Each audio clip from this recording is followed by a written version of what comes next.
Aku tadi juga ke-mute tadi, awal tadi. Ya, sudah. Enggak, diambil dari record ini juga bisa kan? Nggak begitu clear ya. Sudah, Dok. Oke, sudah record, oke. Ntar jangan di-record dulu. Tunggu, ini belum jalan. Sudah siap? Broadcast. Siap.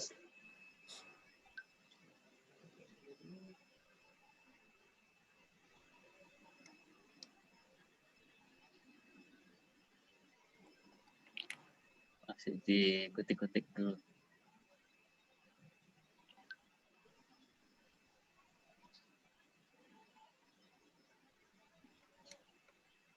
Itu kenapa gambarnya si Anu jelek gitu ya, gambarnya si Dirga. Ada? Background green screen mau matiin, Dik.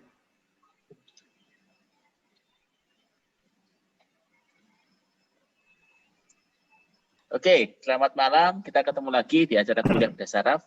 Kali ini kita akan bicara topik yang mendalam.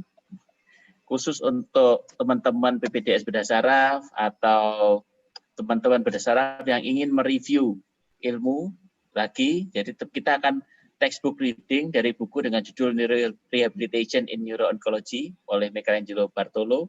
Kita akan bahas di bab tentang, saya bacakan judulnya sebentar. Kita bicara di bab 2 tentang Basic of Brain Tumor Biology for Clinician. Presentasi akan dilakukan oleh Dr. Fajar, PPDS Berdasaraf FK UNAS Surabaya. Kami persilakan Dr. Fajar 30 menit sehingga kita punya waktu untuk diskusi. Silakan. Oke. Baik, Dr. Adian, terima kasih kesempatannya. Selamat malam. Ini saya akan mempresentasikan textbook reading Basic of Brain Tumor Biology for Clinicians, di mana ini buku Neurorehabilitation in Neuro-Oncology, di mana buku baru saja diterbitkan di tahun 2019, jadi ilmu-ilmunya cukup up to date. Untuk di bab 2 ini, penulis dibagi jadi 3 subbab. Yang pertama itu adalah membahas tentang faktor risiko dari tumor otak. Kemudian yang kedua adalah tentang tanda-tanda. Materi di sini membahas tentang karakteristik atau sifat-sifat dari tumor otak. Kemudian yang ketiga membahas tentang secara superficial mengenai biologis dari berbagai macam jenis tumor otak. Langsung saja, yang pertama itu adalah mengenai faktor risiko dari tumor otak. Ya, faktor risiko. Jadi saya sengaja di sini karena tema kita adalah textbook reading, jadi saya mencantumkan textbook aslinya untuk kita diskusikan bersama. Dan saya juga menambahkan beberapa gambar ilustrasi dan juga keterangan poin penting yang mana harus dibaca. Jadi menurut buku ini yang pertama adalah faktor risiko dari tumor otak adalah hereditary cancer syndrome. Jadi cara pengertiannya di sini adalah bahwa tumor otak itu dapat terjadi secara herediter, dapat terjadi diturunkan dari parental kita. Di mana kebanyakan terjadi akibat dari defek dari DNA, DNA repair dan tumor suppressor gene. Di mana contoh-contoh kejadian tumor otak yang diakibatkan oleh hereditary cancer syndrome yaitu diantaranya ada Li-Fraumeni syndrome, di mana Li-Fraumeni syndrome ini disebabkan oleh mutasi dari tumor suppressor gene TP53 dan CHEK, dan mutasi ini dapat menyebabkan dari tumbuhnya glioma dan juga breast cancer.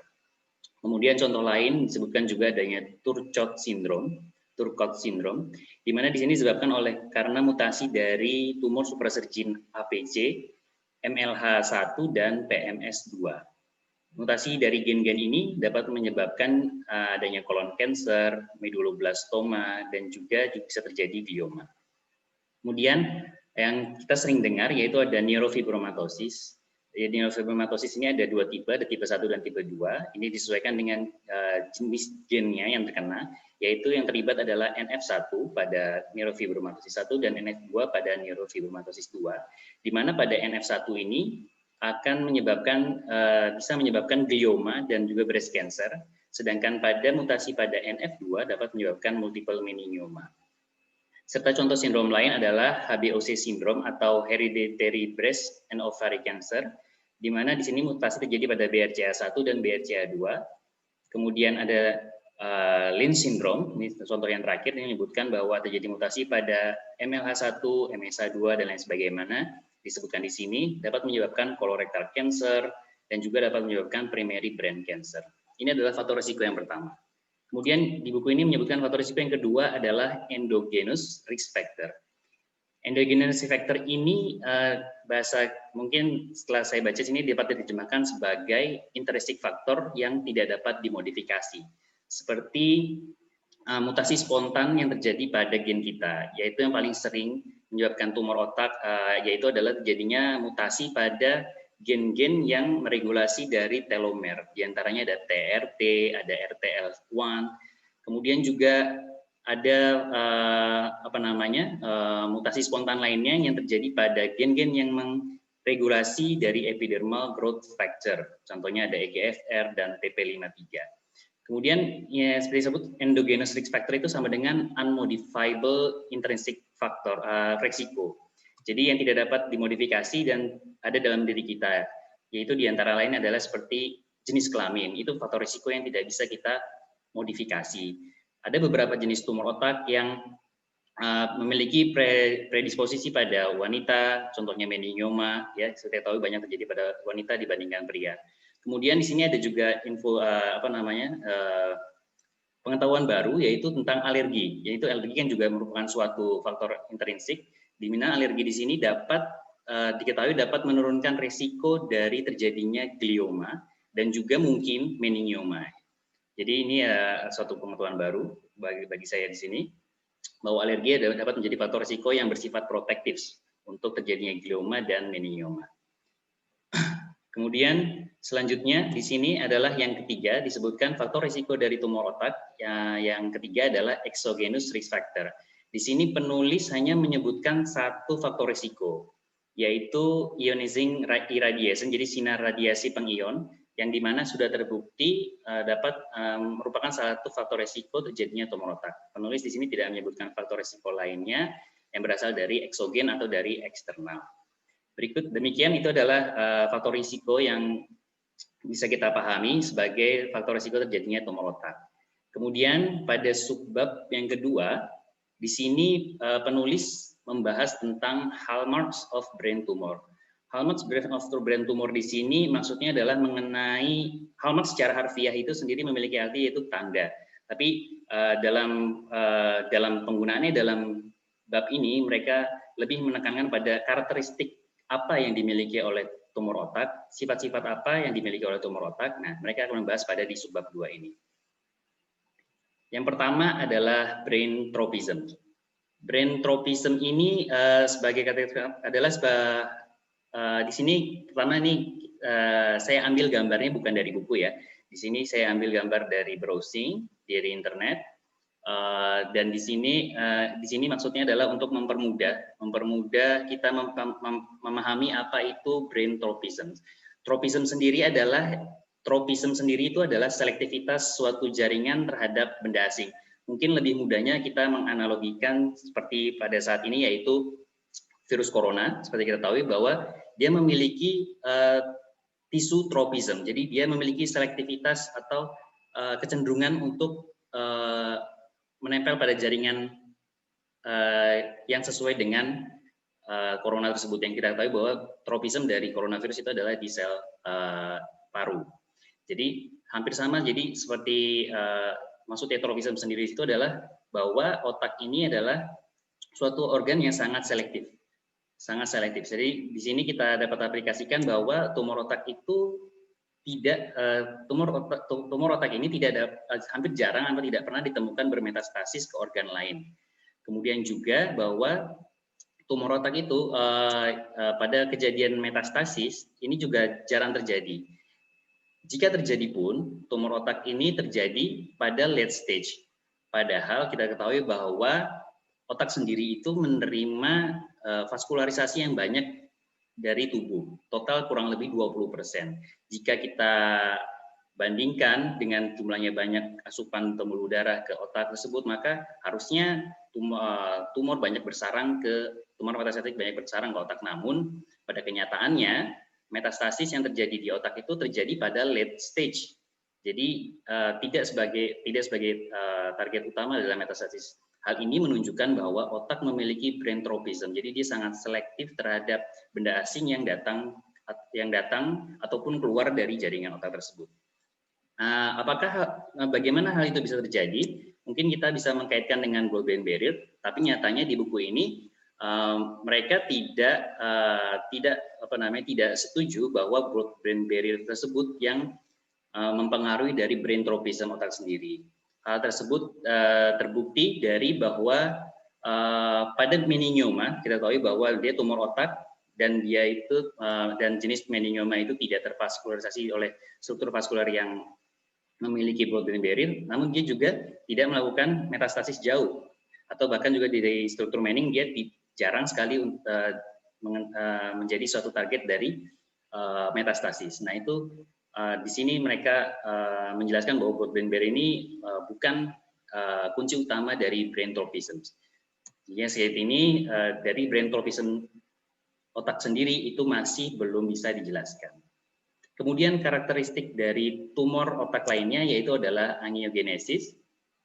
Sebenarnya ini hampir sama dengan kebanyakan macam dari tumor di mana akan terjadi neovaskularisasi baru, yaitu dalam proses angiogenesis. Di sini bahwa kita sedikit menambahkan bahwa angiogenesis ini berbeda dengan vaskulogenesis, di mana pada tumor yang terjadi adalah angiogenesis, yaitu suatu pembentukan pembuluh darah baru yang berasal dari pembuluh darah yang sudah ada atau pre-existing blood vessels, di mana proses ini sangat dipengaruhi oleh vascular endothelial growth factor, di mana namun sayangnya pembentukan dari pembuluh darah yang baru ini tidak sempurna. Pembuluh darahnya itu berbentuknya berkelok-kelok, rapuh, dan memiliki blood-brain barrier yang longgar, sehingga akan menyebabkan melandasi dari proses dari vasogenic edema yang terjadi pada tumor otak. Kemudian ada terapi untuk mengurangi dari angiogenesis ini, yaitu dengan anti-VEGF, di mana dengan menggunakan anti-VEGF ini dapat mengurangi angiogenesis yang terjadi pada tumor otak tersebut, sehingga dapat mengurangi vasogenic edema dan mengurangi morbiditas. Sayangnya hal tersebut tidak berpengaruh terhadap overall survival pada pasien-pasien glioblastoma, tidak mempengaruhi survivalnya. Kemudian karakteristik dari tumor otak lainnya itu dibahas yaitu tentang imunosupresi. Karakteristik unik lain pada otak adalah otak ini suatu organ yang immune privilege. Otak tidak sangat tidak memiliki atau sangat sedikit memiliki sel imun yang berasal dari turunan bone marrow. Hal ini menyebabkan juga adanya perbedaan dalam terapi imunosupresi pada tumor otak. Kita ketahui bahwa imunosupresi sudah banyak digunakan sebagai modalitas yang baik untuk tumor di organ lain. Namun beda halnya dengan tumor otak karena Karena otak ini adalah immune privilege. Oleh karena itu dari buku ini mereka menjelaskan bahwa jika otak itu tubuh mendeteksi otak mengalami suatu cancer atau tumor, maka tubuh akan pada otak tersebut setidaknya ada 5 mekanisme yang saya tulis kembali di sebelah kanan sini. Ini adalah proses imun yang terjadi jika tubuh merespon mendeteksi adanya tumor otak. Nah, mekanisme-mekanisme ini yang selanjutnya akan dijadikan terapeutik target strategi untuk tata laksana tumor otak di kemudian hari yang saat ini masih terus berkembang. Nah, selanjutnya adalah metabolisme. Bagaimana metabolisme pada tumor otak? Kita tahu bahwa pada otak jaringan sehat, pada otak yang sehat itu mengkonsumsi hampir 60% dari kebutuhan glukosa harian. Walaupun kita tahu bahwa berat otak itu hanya 2% dari berat badan tubuh. Jadi sangat besar kebutuhannya. Begitu pula dengan tumor otak. Pada tumor otak ini kebutuhannya akan sangat jauh-jauh meningkat sehingga dia akan mengonsumsi lebih banyak dan akan memetabolisme baik itu secara aerobik maupun anaerobik. Dan di sini peningkatan metabolisme tersebut disebut sebagai Warburg effect, Jadi kebutuhan dari sel otak itu untuk memenuhi kebutuhan metabolismenya dengan melakukan metabolisme anaerob sangat tinggi sehingga banyak menghasilkan produk-produk samping seperti laktat, glutamat, dan produk samping lainnya, di mana produk-produk ini sangat toksik terhadap jaringan otak sekitarnya. Ini ada nice to know bahwa ada proses Warburg effect pada brain tumor ini yang dimana menghasilkan banyak-banyak produk sampingan yang dapat merusak jaringan otak sekitarnya. Dan sini juga saya menyebutkan spesifik bahwa dari penumpukan dari glutamat sendiri itu menyebabkan manifestasi klinis berupa kejang. Oke. Selanjutnya di sini adalah cancer stem-like cell. Di sini ada karakteristik lain dari tumor otak. Untuk memahami pembahasan cancer stem-like cell ini, kita sedikit mengulas tentang apa itu stem cell. Kita tahu bahwa stem cell itu adalah inang dari sel yang kemudian dapat berdiferensiasi menjadi sel-sel lain sesuai dengan kebutuhan tubuh di mana dia dibentuk. Nah, jadi ini adalah biangnya sel. Stem cell itu adalah biangnya sel. Begitu juga dengan tumor otak. Mereka memiliki apa yang namanya cancer stem-like cell. Jadi pada tumor otak mereka memiliki cancer stem-like cell, sehingga di mana cancer stem-like cell ini dia itu cenderung akan memiliki sifat yang resisten terhadap kemo dan radioterapi, oleh karena mereka metabolismenya lambat. Jadi dia memikiri seperti sel normal. Jadi dia dapat bertahan, tidak dapat resisten terhadap kemoterapi, radioterapi karena sifatnya berbeda. Dan hal inilah yang jelas menyulitkan sebenarnya untuk mengeradikasi dari tumor otak secara keseluruhan, karena bahwa ada teori tentang cancer stem-like cell yang terjadi pada brain tumor. Oke. Selanjutnya, untuk karakteristik yang terakhir dibahas di sini dari sifat tumor otak adalah clonal evolutions and therapy resistant. Jadi untuk clonal evolution di sini adalah clonal evolution sendiri itu memiliki arti perkembangan dari populasi suatu sel kanker dari satu individu sel yang menyebabkan heterogenitas dari patologi tumor, di mana dia akan menyebabkan banyak muncul sel-sel tumor baru yang memiliki profil genetik dan epigenetik yang berbeda. Nah, hal ini yang menyebabkan akan menyebabkan resisten dari terapi-terapi yang konvensional pada brain tumor. Jadi tumor itu dapat berevolusi memunculkan suatu somatik atau somatik yang berbeda dengan kebanyakan jenis klonal yang sudah kita ketahui, sehingga akan terjadi terapi resisten akibat istilahnya tumor ini sangat pintar sehingga dia bisa berevolusi, sehingga terapi yang sudah ada sebelumnya ini tidak mempan terhadap tumor tersebut. Jadi meningkatkan dari terapi resisten pada tumor otak oleh karena suatu fenomena yang disebut sebagai clonal evolutions. Oke. Agak kecepatan atau gimana ya, Dok? Bagus, lanjut. Oh iya, oke. Mungkin bingung ya, Dok ya. Jadi satu lagi ini di subbab yang terakhir, yaitu membahas tentang secara superficial dari gambaran biologis dan gambaran biologis dari tumor-tumor Jadi dia membahas sedikit secara superficial gambaran biologis dari tumor-tumor otak yang terjadi yang kita ketahui, di mana di sini dibahas ada 5, yaitu astrocytoma dan oligodendroglioma, kemudian glioma with circumscribed growth, medulloblastoma, meningioma, dan brain metastasis. Jadi mereka membahasanya superficial, tapi superficial di sini cukup membingungkan ya menurut saya ya.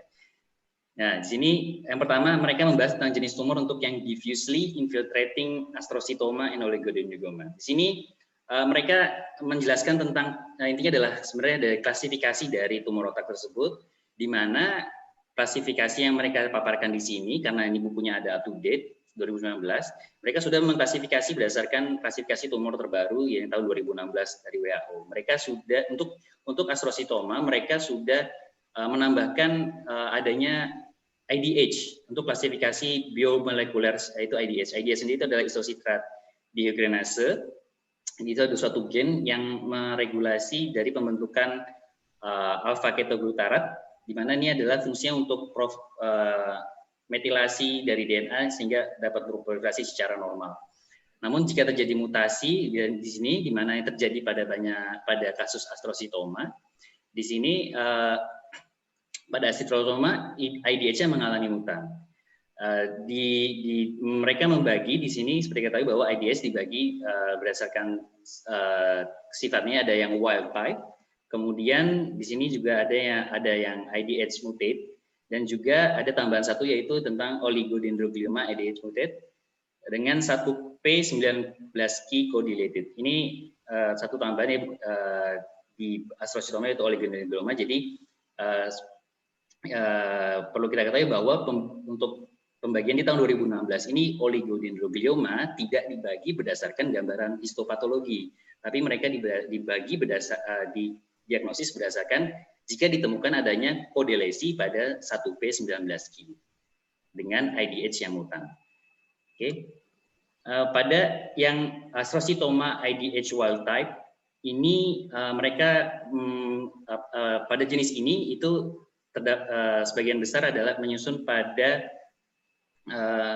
yang terjadi pada glioblastoma WHO grade 4. Jadi pasien-pasien dengan WHO grade 4 kebanyakan mereka memiliki IDH yang wild type, di mana IDH wild type ini di sini memiliki prognosis yang lebih buruk dibandingkan dengan yang mutan karena ada beberapa mekanisme yang berbeda dengan yang mutan. Di antaranya adalah amplifikasi dari kromosom 7 dan kromosom 10. Yang dimana di sini adalah yang kita ketahui yang mempengaruhi dari metabolisme MGMT.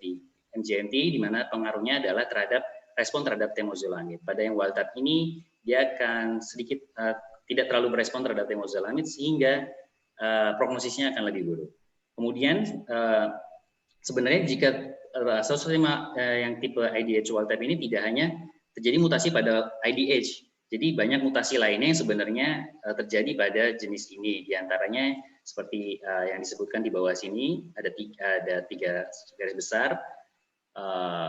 Dan di sini hanya disebutkan saja, tidak dibahas. Mereka akan membahas lebih lanjut tentang klasifikasi ini sebenarnya nanti di bab 6. Kemudian sebagai tambahan yang berikutnya dari wild type ini mereka juga membagi lagi berdasarkan genom dari metilasi genomnya. Mereka membagi berdasarkan metilasi genomnya, ada yang berdasarkan RTK1, kemudian RTK2, mesenchymal, kemudian histone H3 mutation. Ini adalah histone H3 mutation ini yang kita kenal sebagai midline glioma, di mana ini memiliki prognosis yang buruk pada IDH wild type ini. Ini adalah klasifikasi lanjutan dari IDH wild type. Kemudian untuk yang IDH mutated ini berbeda dengan wild type tadi, dan ini menyumbang kira-kira pada kasus WHO grade 2 dan grade 3. Ya, pada grade 2 dan grade 3 pada diffuse astrositoma. Kemudian dan pada IDH mutan ini dia lebih banyak terjadi pada usia muda dan memiliki outcome yang lebih baik jika dibandingkan dengan yang astrositoma dengan IDH wild type. Kemudian juga terjadi mutasi sama halnya seperti IDH wild type tadi. Pada IDH mutated ini tidak hanya terjadi mutasi pada IDH mutated, tapi juga terjadi pada gen lain seperti TP53 dan juga ATRX3. Dan pada IDH mutated ini yang menarik di sini adalah ini menyumbang pada sebagian besar pada yang glioblastoma yang sekunder, di mana di sini yang berkembang. Jadi dia berkembang pada yang muted ini bisa berkembang dari WHO grade 2 atau grade 3 menjadi grade 4. Kemudian yang di sini yang terakhir adalah bagian dari diffuse infiltrating astrositoma adalah oligodendroglioma, di mana di sini saya ingin menekankan bahwa saat ini diagnosis dari oligodendroglioma didasarkan dari pemeriksaan biomolekulernya tadi, bukan dari histopatologinya dari gambaran PA-nya, tapi berdasarkan biomolekulernya, yaitu dari DNA-nya, sequencing DNA-nya itu terjadi kodelesi dari 1P19Q. Kemudian yang kedua dari jenis yang dibahas di sini dari beberapa macam tumor otak, yaitu adalah glioma dengan circumscribed growth. Jadi di sini tidak infiltratif, tidak diffuse. Ada 4 jenis, dan di sini biasanya memiliki prognosis yang lebih baik. Ada pilocytic astrocytoma, ada subependymal giant cell astrocytoma atau SEGA, ada pleomorphic astrocytoma, kemudian ependymoma. Ya, untuk pilocytic astrocytoma kita ketahui bahwa ini paling banyak pada jenis yang glioma dengan batas yang tegas, yang jelas, dan ini berbeda dengan astrocytoma yang kita bahas di awal, bahwa ini bukan menjadi karena mutasi dari ADH tersebut, tapi di sini diakibatkan dari aktivasi dari mitogen activated protein kinase, MAPK. Dan ini di sini juga mereka menjelaskan secara biologi molekuler tentang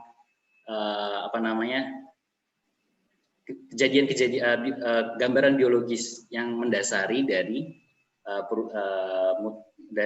terjadinya tumor tersebut. Di sini mungkin tidak bisa untuk dihafal ya, karena sulit, karena banyak berbagai macam jenis gennya. Namun kita perlu ketahui bahwa pilocytic astrocytoma ini paling banyak untuk jenis yang circumscribed, bukan yang diffuse, dan dia itu memiliki favorable prognosis. Kemudian untuk SEGA atau subependymal giant astrocytoma, di sini perlu kita garis bawahi, dia adalah patognomonis untuk tuberous sclerosis.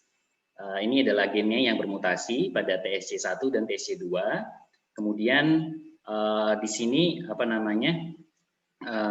dan di sini ada obatnya, itu target rapamycin. Di sini di mana target utamanya adalah tadi dari mutasi dari gen TSC1 dan TSC2.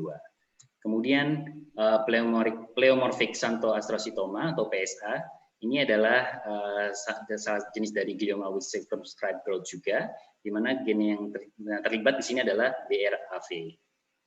Mungkin hanya kita bahas saja. Di sini tidak dijelaskan juga secara detail. Kemudian satu jenis lagi yaitu dari glioma with circumscribed growth, yaitu ependymoma. Saya rangkum di tabel biru di sini bahwa dari ependymoma ini dibagi di sini, mereka membagi menjadi supratentorial, infratentorial, dan spinal. Dan pada supratentorial di mana gen yang terlibat sebagian besar adalah gen RELA C11 ORV95, di mana di sini memiliki prognosis yang tidak baik.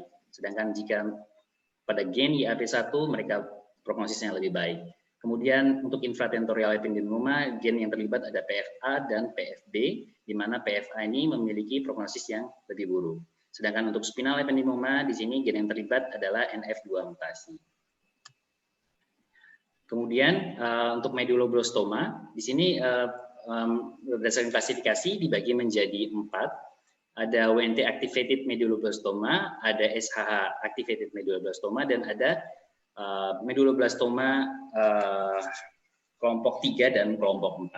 Di sini saya langsung mencari perbedaan dari perbedaan dari WNT activated dan SHH, yang dimana perbedaannya adalah yang pertama, pada activated medulloblastoma WNT ini adalah lebih jarang terjadi pada dewasa. Sedangkan yang SHH activated medulloblastoma ini sering terjadi pada bayi dan juga dewasa, namun jarang terjadi pada anak-anak. Sedangkan yang WNT ini sering terjadi pada anak-anak.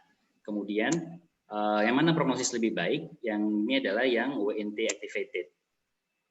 Sedangkan yang sonic Hegog activated medulloblastoma, dia prognosisnya intermediate sampai poor prognosis. Kemudian untuk grup 3 dan grup 4 medulloblastoma, di sini persamaannya adalah bahwa mereka sama-sama terjadi pada infan dan anak-anak, di mana dengan predisposisi pada jenis kelamin laki-laki. Perbedaannya antara grup 3 dan grup 4 adalah grup 3 itu selnya adalah large cell anaplastik. Dan di mana yang grup 3 ini adalah yang jenis yang dapat bermetastasis ke sistem saraf pusat. Sini dijelaskan ya. Oke. Kemudian untuk meningioma sendiri, di sini mereka menyebutkan bahwa hanya menyebutkan mereka banyak menjelaskan tentang secara detail. Mereka hanya menyebutkan secara superficial bahwa pertama bahwa kita ketahui bahwa meningioma memang adalah tumor otak jinak yang paling sering terjadi di jaringan otak. Kemudian ini berasal dari meningococcal arachnoid cells. Kemudian untuk secara genetik yang paling banyak terlibat di situ adalah melibatkan dari kromosom 22 dan juga melalui gen NF2. Kemudian di sini yang kita ketahui bahwa ada namanya produk Merlin di sini. Merlin yaitu dari produk dari gen NF2 di sini juga berperan terhadap stabilitas gen yang menyebabkan meningioma. Selanjutnya ini adalah gen-gen lain yang berperan pada yang berkaitan dengan meningioma grade 2 dan juga grade 3. Kemudian yang terakhir adalah brain metastasis. Di sini untuk brain metastasis di sini ya disebutkan di sini bahwa jaringan yang paling banyak bermetas ke otak diantaranya adalah paru, payudara, melanoma, dan juga jarang dari ginjal dan juga dari kolorektal. Untuk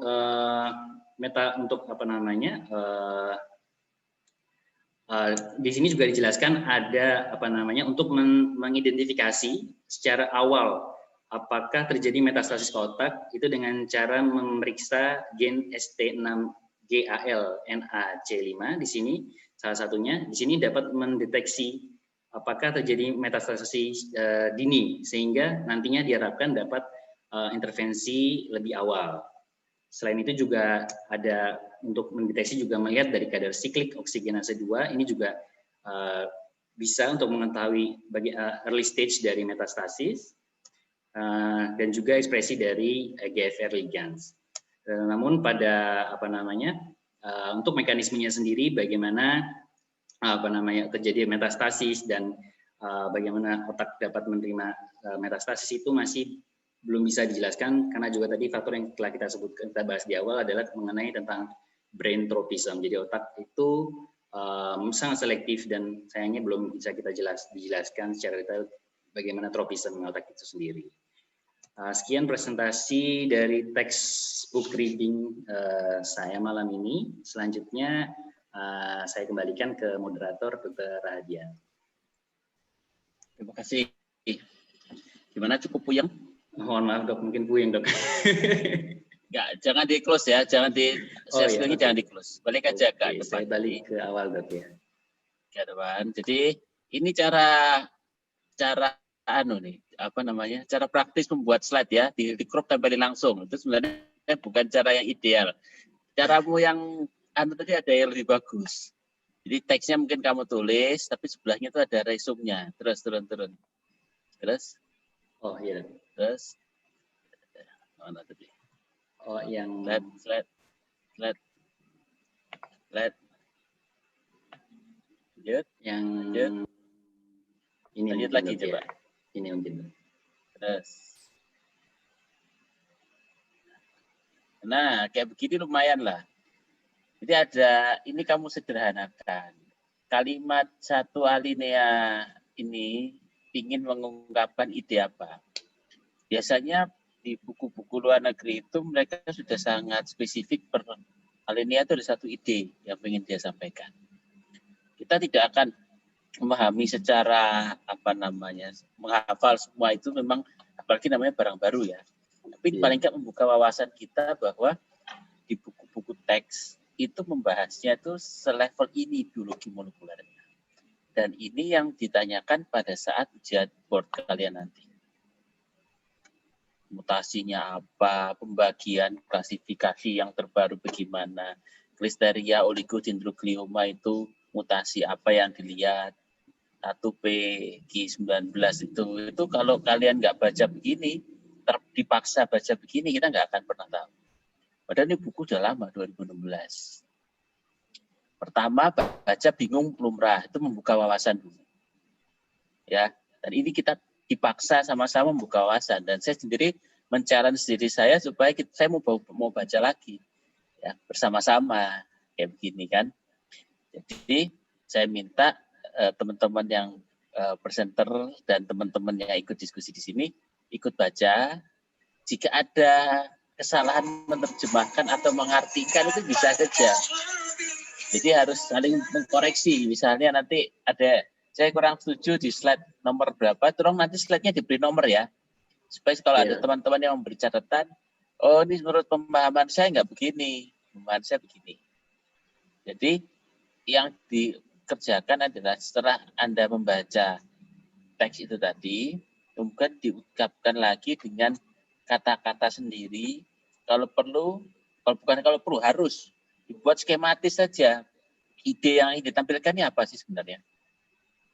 Dia mau menerangkan bahwa misalnya ibu rumah ini ya, kalimat ibu rumah terdiri dari 9 molekular subtypes. Itu yang penting ditulis di sini. Ibu rumah ada 9 molekular subtypes. Ya, 2/3 benar-benar terjadi fusi ini. Ini ide dasarnya apa ini mau disampaikan? Dasar intinya saja. Detailnya itu sebenarnya kalau kita baca pelan-pelan, oh ini mau ngomong ini. Take home message-nya itu apa? Ini kan sudah disampaikan di sini.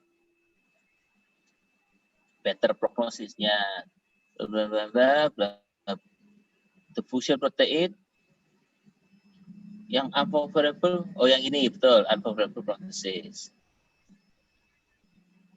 The tumor has been included a novel entity in 2000 existing classification.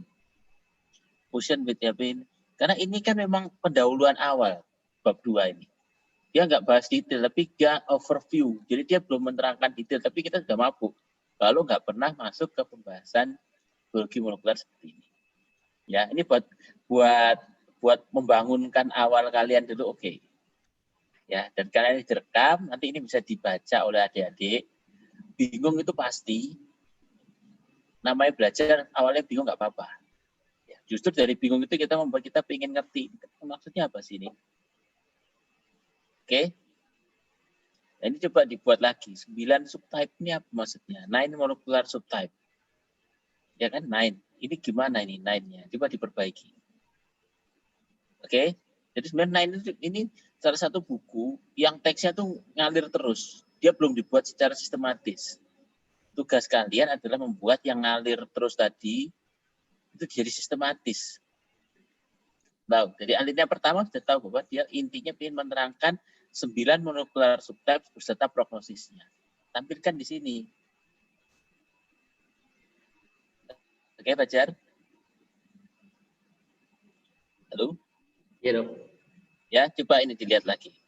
Karena dia ditarik langsung ini. Tarik panjang terus. Karena dianggap yang baca udah ngerti. Coba Iya, selanjutnya. dia membahaskan nanti di chapter 3 untuk ini. Ya, detail-detailnya nanti di tempatnya lain. Lanjut.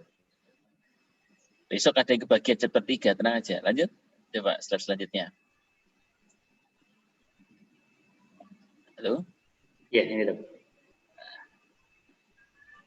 Saya selanjutnya, please.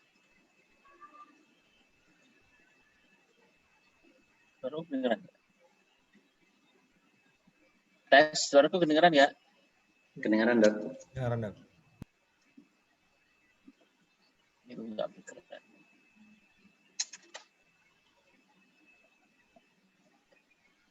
Fajar, kau dengar Iya, suaraku? Dengar, Dok. Coba Jelas. slide-nya digerakkan yang ini yang berikutnya ini ya. Meningioma.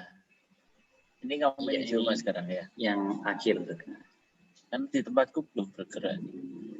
Oke, nggak apa-apa. Artinya, nah dibuat kayak begini kan kamu. Iya sih, Dok. Hilang, Dok, suaranya, Dok.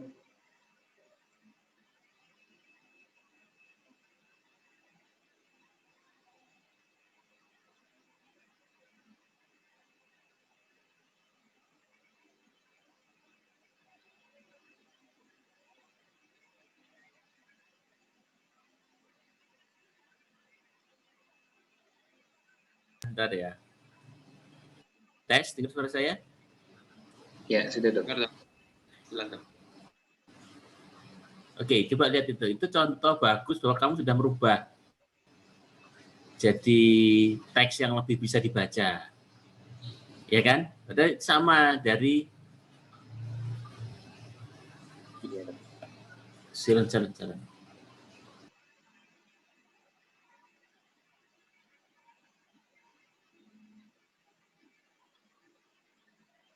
Mute lagi, Dok. Kepencet mute-nya, Dok.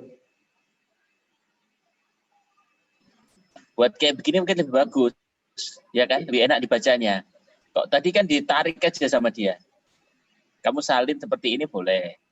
Ya, tapi sebenarnya kita mau diagram-diagramnya aja, skema-skemanya. Dari ini kesimpulannya apa sih? Most common intracranial tumor in adult, tightly associated with age, arise from mana? Oke, kromosom ini. Kenapa meningioma ini lebih mudah kita pahami? Karena makanan kita sehari-hari, ya kan? Yang tadi itu kan jarang, namanya barang jarang itu pasti bingung. Ya nggak apa-apa, tapi kita dipaksa bahwa itu sesuatu yang harus diketahui berdasarkan. Ya, nggak cuma operasi aja.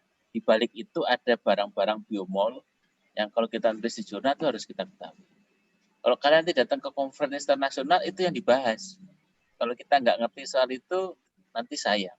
Nggak bisa ngikuti kita diskusinya itu. Klasifikasi itu nggak paham, kita ngomong ilmu yang lama.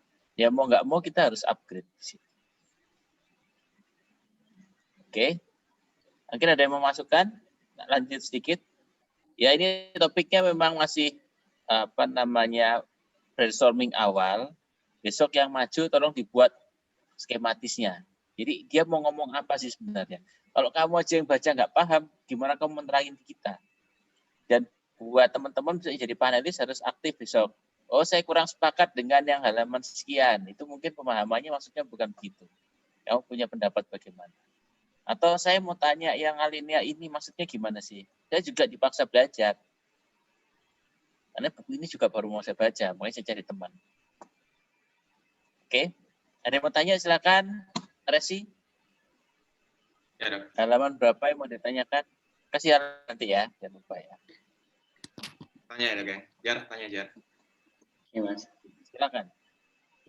Mungkin saya mau lebih menanyakan yang masalah hallmarks of brain tumor itu. Nah, kan seperti yang tadi sudah dijelaskan kan hallmarks brain tumor itu kan ya ada brain tropism, angiogenesis, immunosuppression, metabolism, cancer stem like cell, dan clonal evolution therapy resistance. Terus kita juga sudah mengetahui mungkin modalitas terapi kita untuk tumor kan ya surgery, radioterapi, kemoterapi, targeted terapi. Kalau misalnya memang dia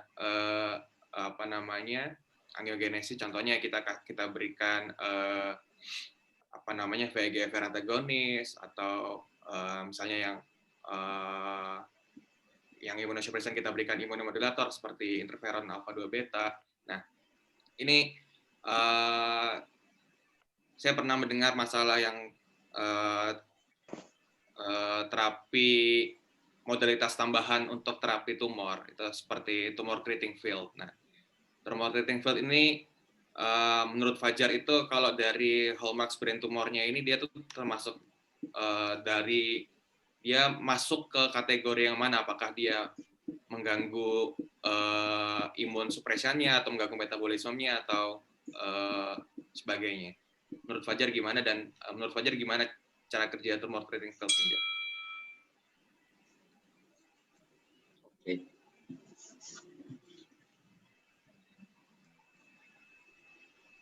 Jadi tumor treating field ini ada yang bilang itu sebagai fourth modality of brain tumor terapi. Iya Mas, jujur baru dengar juga saya Mas tentang yang disebut Mas Resi tadi. Jadi mungkin belum.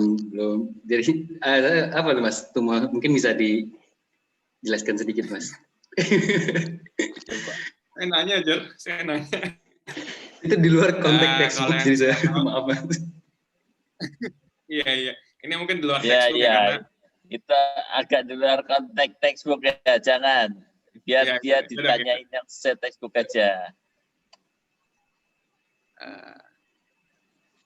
Itu di luar konteks. Kamu tanyain di sini aja, itu banyak hal yang sudah dalam di situ, yang lumayan itu. Jadi kita ini kayak ngaji buku ya, ada kitabnya, kita buka sama-sama berusaha memahami ya. Itu maksudnya gimana itu. Karena yang paling bertugas memahami ini si Fajar sebagai presenter. Dia berusaha memahami bab ini. Kalau kamu ada yang nggak paham, ini saya nggak paham. Coba buka teksnya yang asli itu. Saya banyak mau saya tak tanyain itu. Sama-sama berusaha mengerti bahwa Kemute, Dok. Mohon maaf, Dok.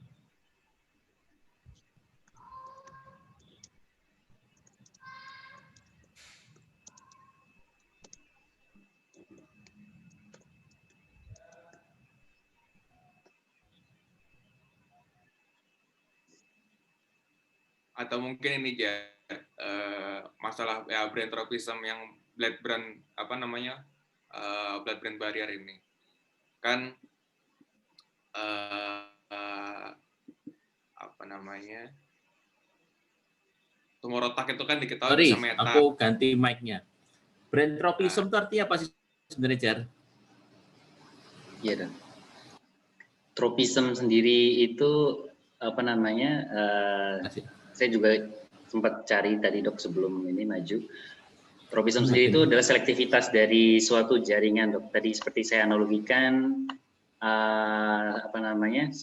Selektivitas dari jaringan terhadap benda asing. Benda asingnya bisa virus, bakteri atau sel metastasis. Jadi selektivitasnya jadi seperti saya analogikan seperti virus corona tadi, Dok. Jadi dia memiliki tisu tropism di parenkim di paru. Jadi memiliki apa namanya? Jadi tidak menginfektif sel-sel lain. Tidak menginfektif sel-sel lain. Dia lebih menyenangi memilih di sel-sel paru. Begitu juga jadi untuk brain tropism sendiri sel otak itu sangat selektif.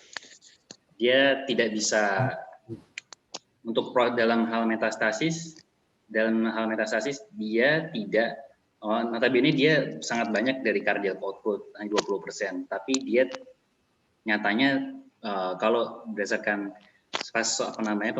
penyebaran secara pembuluh darah hematogen harusnya dia banyak menerima metastasis, tapi nyatanya dia otak sendiri jarang sebagai early metastasis. Dia kebanyakan di fase late metastasis. Ya begitu di klinis di lapangan juga banyak kita temukan bahwa rata-rata yang sudah metastasis ke otak kita temukan juga di organ lainnya. Jadi dia memiliki mekanisme untuk seperti pertahanan diri dia untuk selektif terhadap benda-benda asing itu, Dok.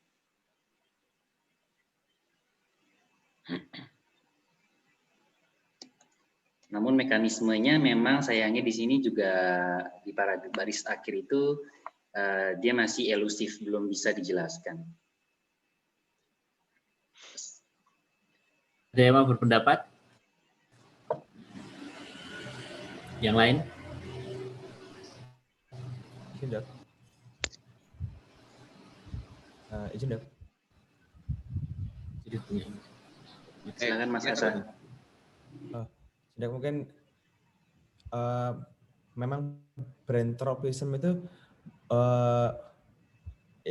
ini dari pengalaman saya selama ini juga yang saya lihat memang kan meskipun sama-sama tumor otak, tumor primer otak seperti misalnya oligodendroglioma, glioma, glioblastoma, itu mereka memiliki sepertinya memang memiliki kecenderungan untuk tumbuh atau muncul di lokasi-lokasi tertentu, Dok. Maksud seperti misalnya kalau GBM itu lebih sering itu di daerah-daerah midline dan dia biasanya menyeberang ke kontralateral, atau kalau misalnya oligodendroglioma dia lebih ke kortikal, atau kalau sebagai contoh lainnya seperti pilositik dikatakan juga sering ditemui di fossa posterior. Jadi memang brain tropism ini mungkin sesuatu yang menarik karena kita bisa lihat di sini tiap meskipun dia sama-sama tumor primer di otak, tapi dia punya kecenderungan untuk tumbuh atau muncul di lokasi yang berbeda-beda. Padahal kalau kita lihat kalau misalnya oligodendroglioma, oligodendrosit itu di otak tuh di mana-mana ada, tapi kecenderungannya untuk timbulnya di daerah kortikal. Mungkin seperti itu, Dok.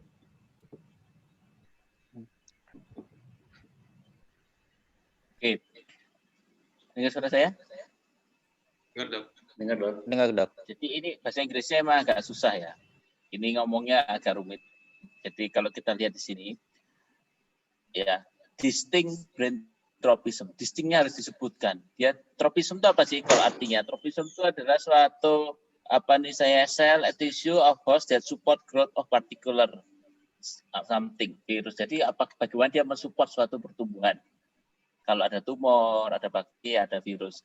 Tropism itu mensupport, tapi ini distinct brain tropism. Jadi dia punya sistem support yang berbeda. Justru dia ngomong dia tidak bisa memakai logika yang kalau di luar. Beda. Contohnya, metastase di otak itu muncul bisa paling belakangan. Ya kan, setelah muncul di lain-lain, dia muncul belakangan. Padahal kalau diingat logikanya, otak itu dapat 20% darah. Berarti kan banyak sebenarnya bersirkulasi ke otak itu. Jadi dia bilang bahwa stochastic probability of cell vessel contact does not determine metastatic formation. Jadi kemungkinan kontak itu di otak itu justru tidak menjamin bahwa terjadinya metastase itu akan lebih sering. Itu yang pertama. Yang kedua, blood-brain barrier itu memberikan batas. Ya, dibilang bahwa kalau ada blood-brain barrier itu akan mencegah metastasis. Tapi ternyata pada tumor otak itu blood-brain barrier mestinya rusak. Tapi kenapa dia tidak metastasis ke tempat lain? Itu satu pembahasan yang ingin disampaikan. Dia tidak ngasih penjelasan. Dia menunjukkan bahwa distinct brain tropism. Jadi supportingnya itu berbeda dengan logika awam bahwa kalau sirkulasi 20% ke atas, darahnya bagian banyak naik, metastasisnya pasti di otak duluan dong. Kan darahnya banyak ke sana, tapi enggak. Brain barrier itu membatasi terjadi metastase keluar dari otak. Tapi ternyata kalau ada brain anunya rusak. Tapi kenapa dia nggak nyebar? Dia bilang ada kondisi yang berbeda di situ. Ya, paham maksudnya ya? Jadi kamu brain tropism benar, tapi distinctnya itu penting. Kamu menunjukkan perbedaannya, distinct brain tropismnya itu gitu. Ini beda dengan kondisi di logika sederhana kita. Kan kayaknya begitu, tapi kenyataannya enggak. Gitu. Ya, itu penangkapan saya ya. Kita maksudnya ya. Oke. Jadi harus dibaca pelan-pelan ini teksnya ini ya, dipahami bahwa maksudnya itu gimana. Oke. Gak apa, ini proses dari belajar ya, yang bahasa Inggrisnya lebih bagus, tolong dibantu. Kita tinggal 8 menit 32 detik. Enaknya kalau live begini kita 1 jam harus selesai. Ya. Kalau enggak gitu kita bisa ngobrol kelamaan, capek lama-lama ya, kita banyak kerjaan lain. Ya, jadi banyak hal yang harus kita pelajari. Banyak ini membuka wawasan. Ada istilah-istilah biologi molekuler, kode-kode tadi penting, enggak juga untuk kalau operasi. Tapi kalau kamu ujian mungkin penting kan ditanya. Ya, misalnya NF1, NF2 bedanya apa? Itu pertanyaan-pertanyaan ujian. Lanjut slide selanjutnya, kita bahas lagi. Dok, izin dok, ini di slide selanjutnya saya juga mau tanya dok tentang angiogenesis.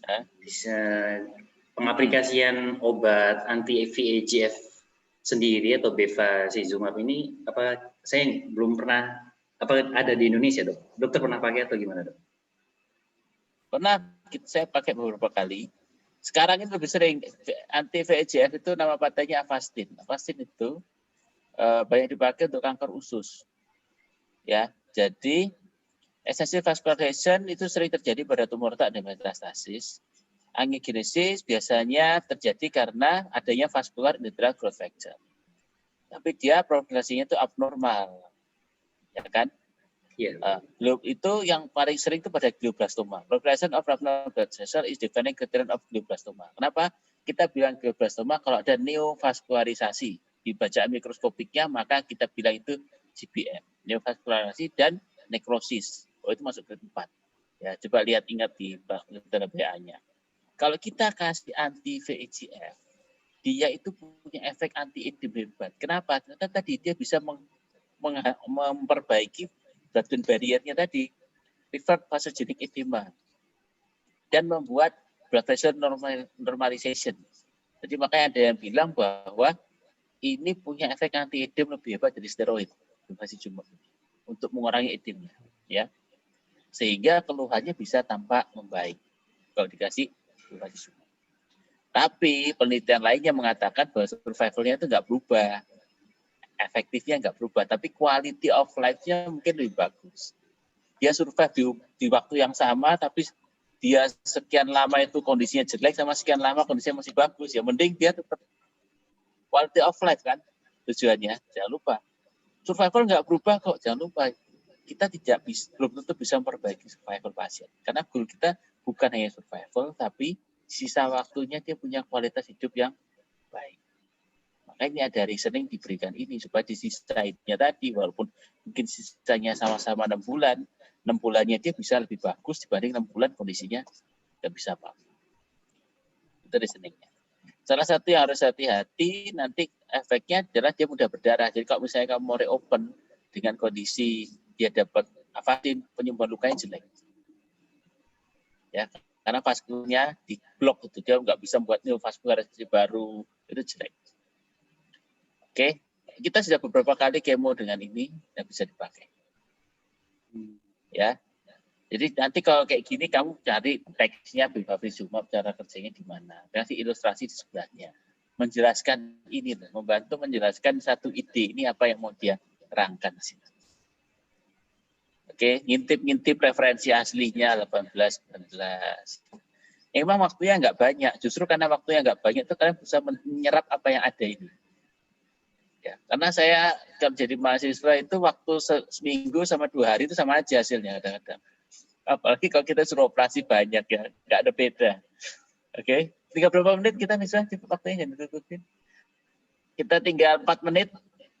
Ada yang mau memberi masukan? Bagus, katanya mau operasi. Pasiennya sudah didorong dok, dari PK. Bagus, silakan. Mungkin saya dok, apa namanya, untuk sedikit menanyakan dok.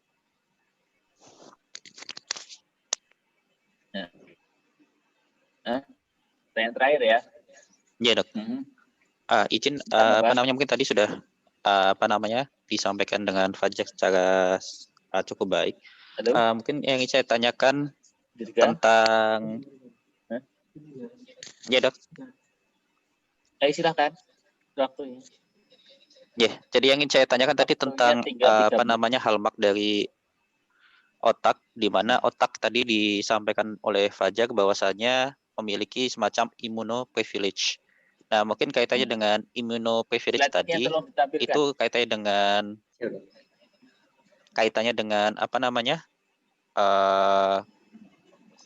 prognosis atau mungkin prevalensi dari tumor itu sendiri maupun dari metastasis, itu apakah sifat dari otak itu yang memiliki immunoprivilege itu apakah dalam artian bersifat protektif atau malah merugikan?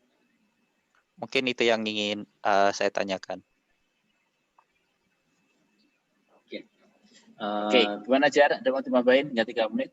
Iya, dok. Mungkin sedikit dari gangguan di sini.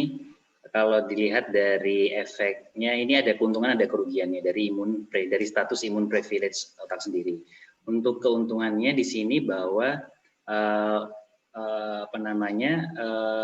dengan adanya imun privilege di sini, bahwa otak ini lebih jarang mengalami dari reaksi-reaksi imun. Di sini sebutkan organ that is widely protected from innate or adaptive immune reactions. Jadi dia akan terlindungi secara alami atau secara adaptif dari reaksi-reaksi imun yang dapat merusak sel otak sendiri. Itu sisi baiknya. Namun sisi buruknya di sini kaitannya dari hal terapi imunosupresi yang akan diberikan. Jelas ini dengan adanya imun privilege ini akan berbeda dengan banyak terapi imunosupresi yang telah berhasil di organ lain. Seperti di sini dikatakan bahwa because elimination of abnormal cancerous cells by immune system has traditionally been considered a key mechanism preventing cancer development in other organs. Kemudian jadi terapi imun sistem ini sudah banyak berhasil di organ lainnya, tapi di otak ini karena memiliki. Ya dok, silakan. Waktunya tinggal 1 menit. Kalimat ini, the relatively low incidence of primary brain tumor compared to the other cancers is striking in that context. Artinya apa nih?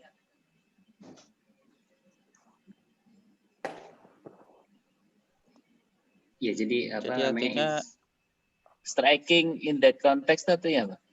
Konteksnya di sini ngomongnya.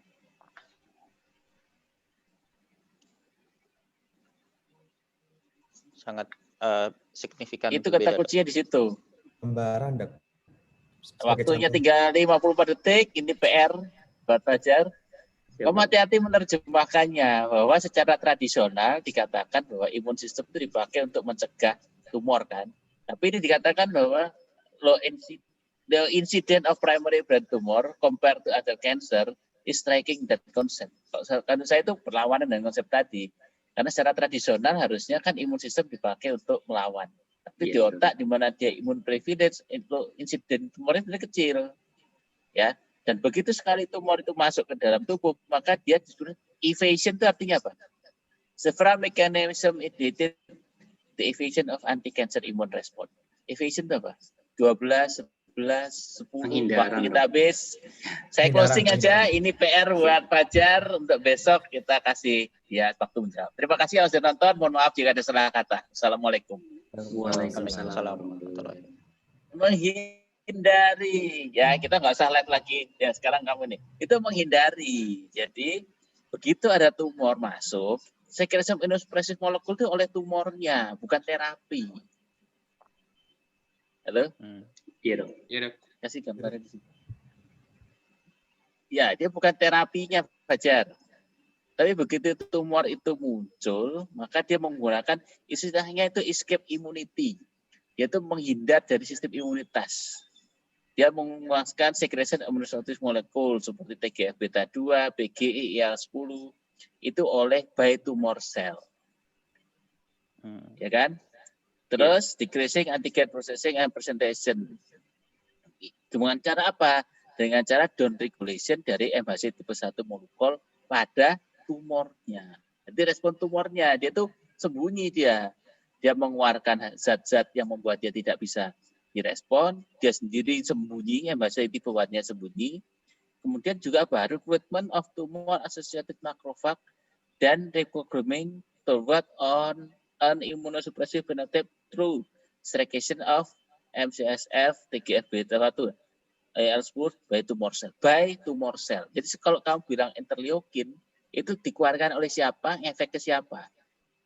MCSF, TGF-beta 1, IL-10 dikeluarkan oleh tumor cell. Ke siapa?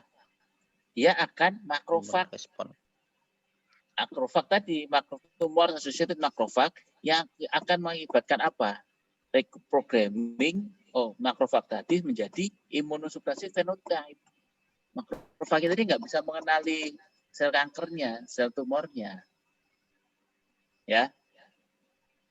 Atau cara keempat, mekanisme keempat adalah terjadi direct inhibition pada adaptive immune response melalui ekspresi imun checkpoint molekul seperti PDL1, PDL2. Nah, itu diterangkan tuh. Imun checkpoint molekul itu apa? Kalau mau kayak gini, tajak Kamil jam segini dia sibuk enggak? Kamil kan bacaannya kayak begini nih. Besok tanya kalau jam 8 waktu ini jam berapa? Suruh dia ikut nih, diskusi tumor, nyicil dia jadi PPDS, suruh ikut lagi nih, sejam aja. Ya, kalian tanya-tanya ke dia, ini maksudnya apa, Mas? Kamu adik ipar nggak tanya kakak ipar tuh gimana? Musuhan itu, Dok. Kalau dilihat tadi itu kamu miss beberapa kata pentingnya. Tahu maksudnya? Jadi berbeda konteksnya itu. Aku baca agak bingung, maksudnya benar gitu nggak sih? Makanya bacanya pelan-pelan. Ya, untuk bab ini memang saya agak masih bingung untuk imunosupresi. Belum saya Nanti pelajari. Kita cek nanti bab berikutnya. Jadi bab 6. Waktu belajar kita tuh nggak banyak, tak kasih tahu ya. Namanya berdasar itu. Kita tidak diberi waktu banyak belajar. Nggak ada berdasar dikasih banyak waktu belajar, nggak ada. Mimpi. Jadi kalau waktu pendek itu tinggal itu ya harus kerja gitu ya. Belajar itu. Nggak ada waktu panjang-panjang, mau nggak mau ya pelajari apa yang ada, bahasa kamu harus kamu tanya. Poin nomor 5, bagaimana metabolik kebutuhan diskus terapeutik strateginya untuk mencegah revert membalik kan? Apa revert apa? Membalikkan immunosuppression akan didiskusikan pada bab 6. Baru tentang ngomong terapinya, ini semua tuh respon tumornya yang menyebabkan dia bisa escape immunity. Dia tidak bisa tidak dikenali oleh imunitas. Ini disertasinya Dr. Joni nih bahas ini. Dia ahlinya itu. Oke. Nah, itu kamu buat dalam poin 1, 2, 3 gitu ditulis ulang. Jangan kamu copy gini pusing kepalamu mau begini. Kamu kopas boleh, tapi kamu buat lagi, kamu potong-potong alineanya itu yang kamu nggak ngerti kata-katanya, kamu cari artinya.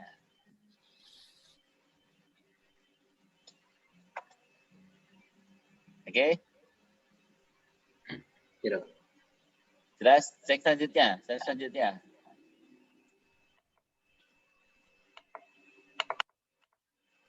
Coba ya, bentar ya. Kita kata ini aja loh. Immunosuppression. Apa ya jelasnya? Immunosuppression itu kamu harus tahu. Yang di immunosuppression itu apanya?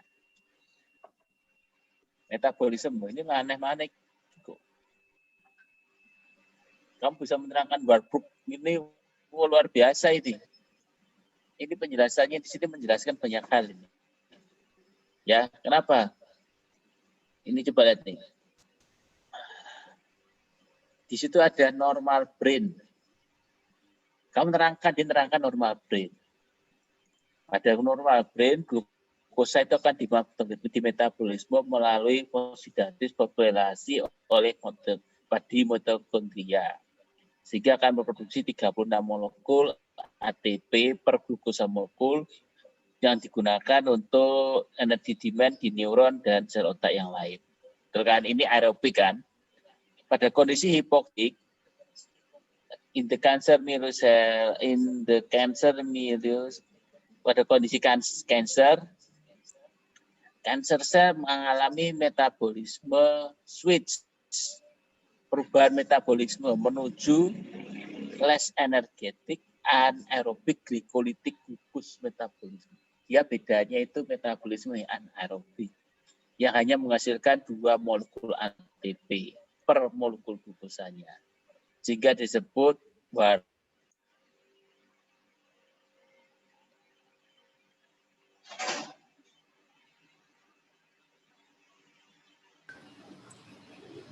Halo? Sorry.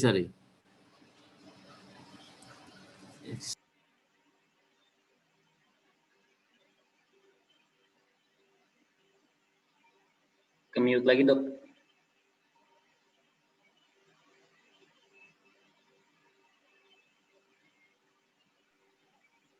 Masih mute, Dok. Oke, Warburg effect nih ya. Ini bagus banget nih. Dan ini sering terjadi pada sebagian besar kanker termasuk malignant primary brain tumor. Tapi the Warburg effect is however not merely an opportunistic reaction to hypoxia. Tapi ini bukan suatu reaksi opportunistik terhadap hipoksia. But ini aku masih bisa mencermat. Jadi kayaknya itu, of anabolic building blocks. Anabolic building blocks to generate lipid to meet high demand of cancer cell for continued growth. Maksudnya itu? Coba terjemahkan. Ya, jadi di sini tuh Warburg effect itu karena high demand dari sel tumor tersebut. Di sini dijelaskan bahwa memang jadi metabolisme anaerob yang terjadi bukan opportunistik karena hipoksia. Karena kita ketahui bahwa reaksi metabolisme anaerob kan terjadi jika kita hipoksi, Dok. Tapi di brain tumor, di tumor otak ini dia bukan suatu opportunistik. Jadi dia memang walaupun tidak hipoksia, brain tumor sel tumor itu akan tetap high demand sehingga membutuhkan metabolisme aerobik dan anaerobik. Nah, ini disebut sebagai Warburg effect. Ya, coba yang lain punya pengertian sama enggak? Jadi brain tumor itu bikin metabolisme anaerob, Dok. Jadi malah yang aerobnya mungkin nggak terjadi. Cenderung dia metabolisme anaerob, jadinya menghasilkan banyak laktat mungkin. Kelihatan kalau misalnya kayak glioma itu kan di spektroskopinya laktatnya tinggi. Ya makanya ini loh. Aku nggak paham yang kalimat ini loh. The Warburg effect is however not merely an opportunistic reaction to hypoxia, but yield the production of anabolic building blocks. Maksudnya apa itu?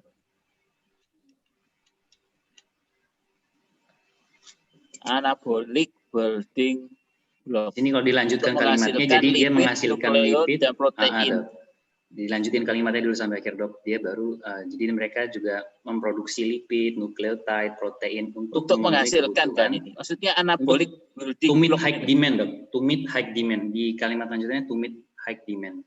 Kata utamanya di to meet high demand. Jadi untuk makanya dia itu memproduksi ini, dia itu anabolik tadi kan. Production of anabolic building block untuk menghasilkan lipid, nukleotide, dan protein untuk memenuhi kebutuhan sel kanker yang tinggi untuk terus tumbuh kan. The generation of lactate and other byproduct of glycolysis also contribute to the harshness of tumor microenvironment and inhibition of function of non-cancer cell, including immune system. Belum refers to class body of glutamate as a byproduct of glutathione synthesis.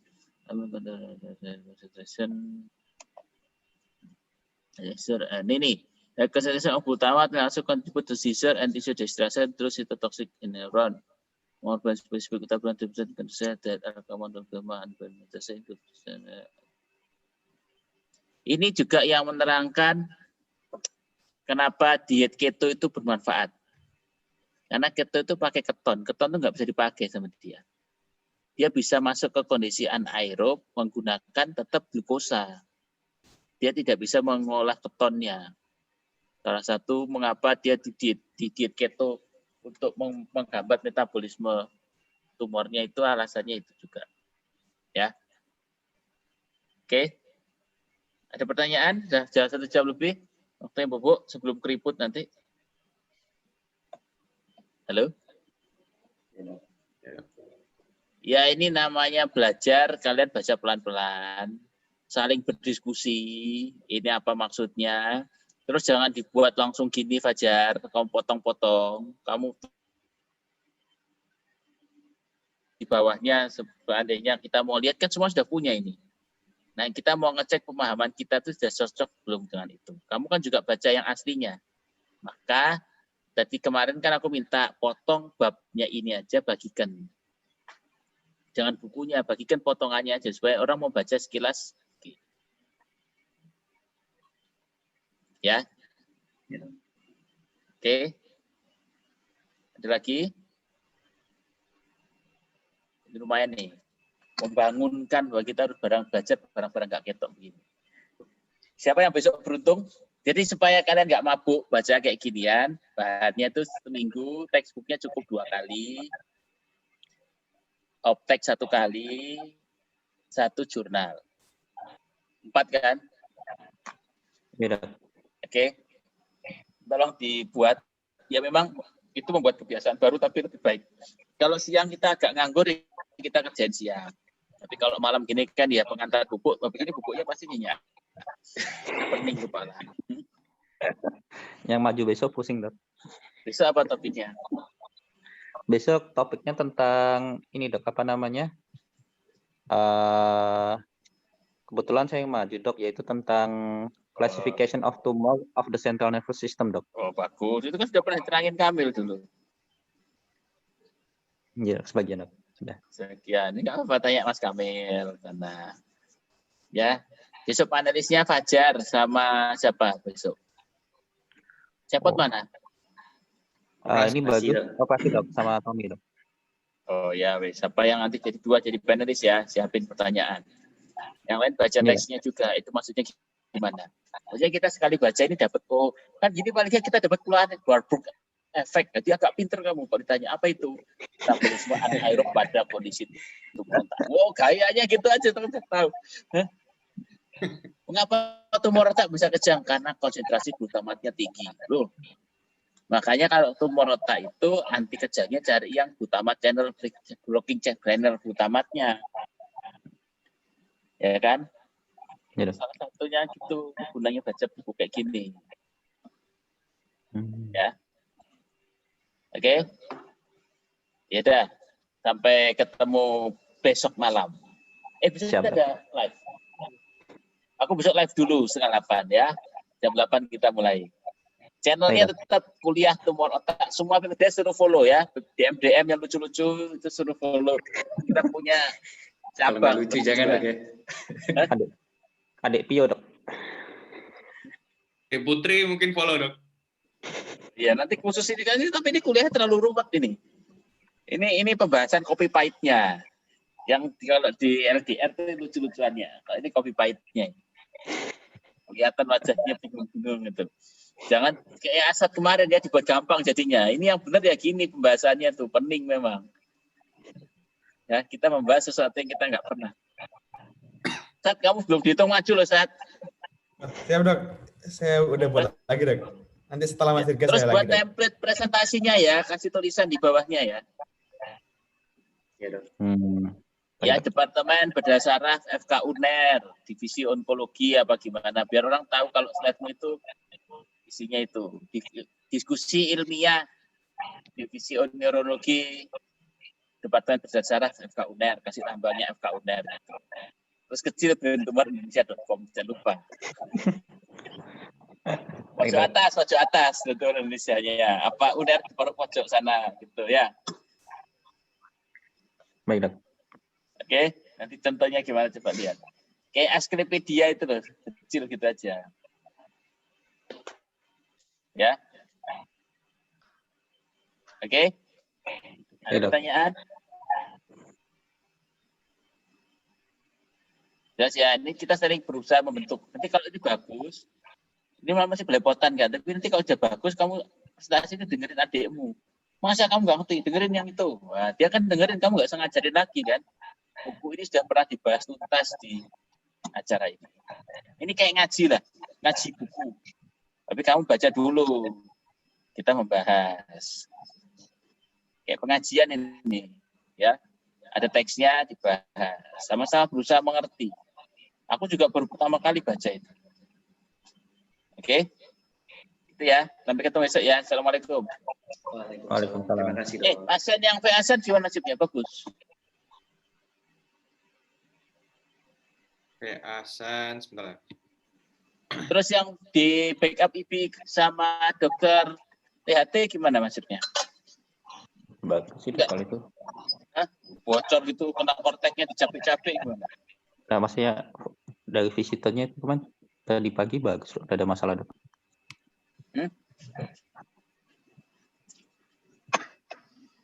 Pagi tadi masih mengeluh nyeri kepala dok, tapi enggak ada. Siapa yang ikut kemarin? Kemarin Kali. Ketemu apa kali?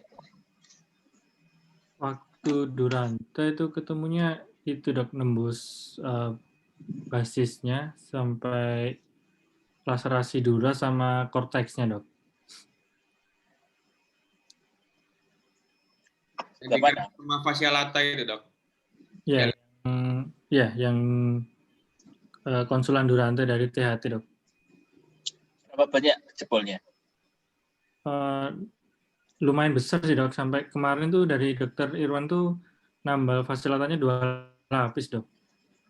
2 lapis itu memang harus inlay onlay, bukan besar kecilnya. Supaya nggak bocor. Yang dijahit? Dijahit dok.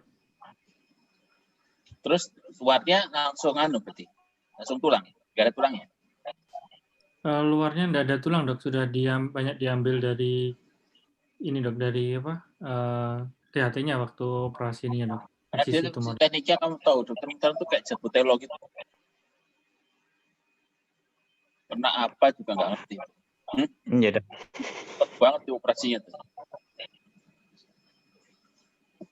Oke, aku dikonsulti, aku nggak bisa bantu Flippy. Oke, tolong ya dibuat ya yang bagus ya, semangat ya, belajar namanya sekolah ini ya, sekolah ya. Siang kalian disuruh belajar operasi. Tadi pagi yang ikut aku melean siapa tadi pagi? Resi Asa, Dok. Resi, habis itu kamu tidur siang? Enggak dok, belajar dok. Bohong. Wajah pengebok bantal gitu kamu.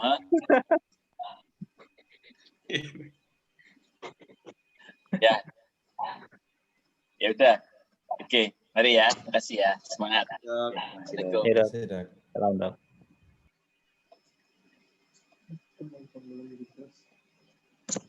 Apa? materinya yang di sesi 1 ada di daftar masa PPT Astropedia. Teman-teman